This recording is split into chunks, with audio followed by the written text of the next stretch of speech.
आज ही Doubtnut app download करें। Doubtnut पर होगा अब आपके सभी मैथ्स, केमिस्ट्री, फिजिक्स और बायोलॉजी डाउट्स का सफाया। बस अपने क्वेश्चन की फोटो खींचो, उसे क्रॉप करो और तुरंत वीडियो सोल्यूशन पाओ। Download now.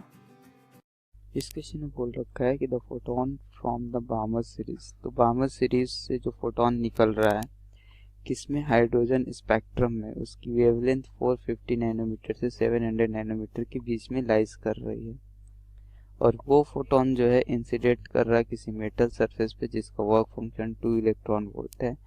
पूछ रहा find the maximum kinetic energy of the ejected electron.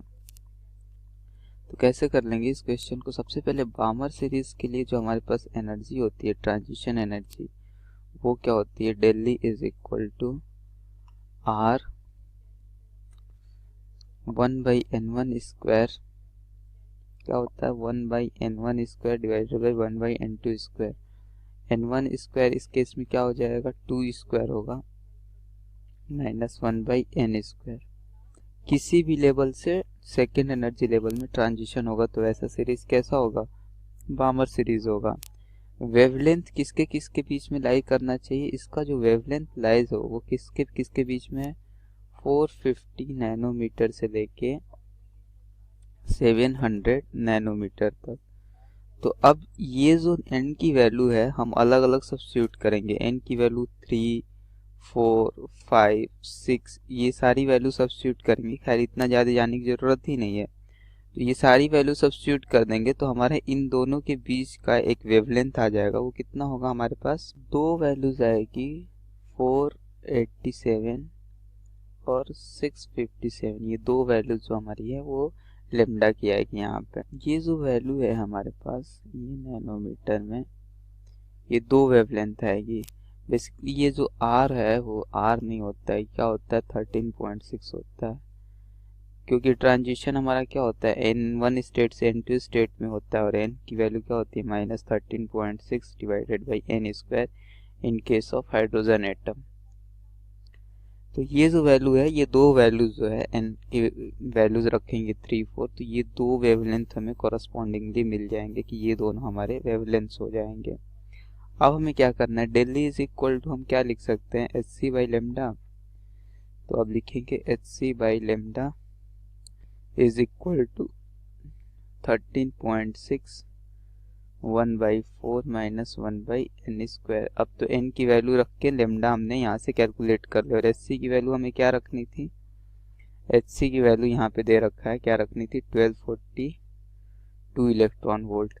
अब जब हमने लेमडा कैलकुलेट कर लिया तो ये दो वैल्यूज इसके और इसके बीच में लाई कर रही है, ये वाली और ये वाली। तो जो इसमें मिनिमम वेवलेंथ है उसके करस्पॉन्डिंग एनर्जी ज़्यादा होगा।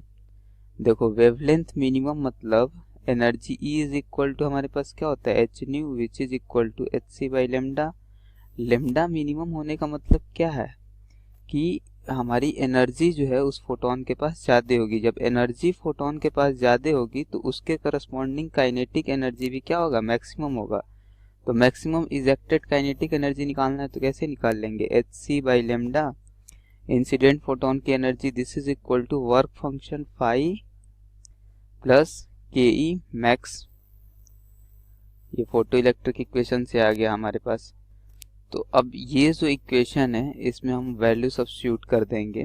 किसकी किसकी वैल्यू सब्स्टिट्यूट करना हमें, एच सी की वैल्यू हमारे पास कितनी आ जाएगी 1242 जो कि यहाँ गिवन है, और लेमडा किस वेवलेंथ के करस्पॉन्डिंग मैक्सिमम एनर्जी होगी, तो वो वेवलेंथ है 487 मिनिमम वेवलेंथ। इन दोनों में जो सबसे कम है उसके करस्पॉन्डिंग एनर्जी ज़्यादा होगी। तो 487 दिस माइनस 5 की वैल्यू क्या हो जाएगी, वर्क फंक्शन दे रखा है 2 electron volt, it means 2 this is equal to K E max. तो यहाँ से काइनेटिक एनर्जी मैक्सिमम वैल्यू निकाल लेंगे, K E max is equal to electron volt में आएगी समथिंग 0.55 इलेक्ट्रॉन वोल्ट। तो ये हमें यहाँ से क्या मिल गया, kinetic energy, maximum kinetic energy of photo electron मिल गया। गिवन क्या था, ये बामर सीरीज की वजह से वो फोटोन जो है इंसिडेंट कर रहा था मेटल प्लेट पे, तो उसकी काइनेटिक एनर्जी मेटल प्लेट पे इंसिडेंट करने के बाद वहां से जो इलेक्ट्रॉन इजेक्ट होगा उसकी मैक्सिमम काइनेटिक एनर्जी कितनी आ गई? 0.55 इलेक्ट्रॉन वोल्ट।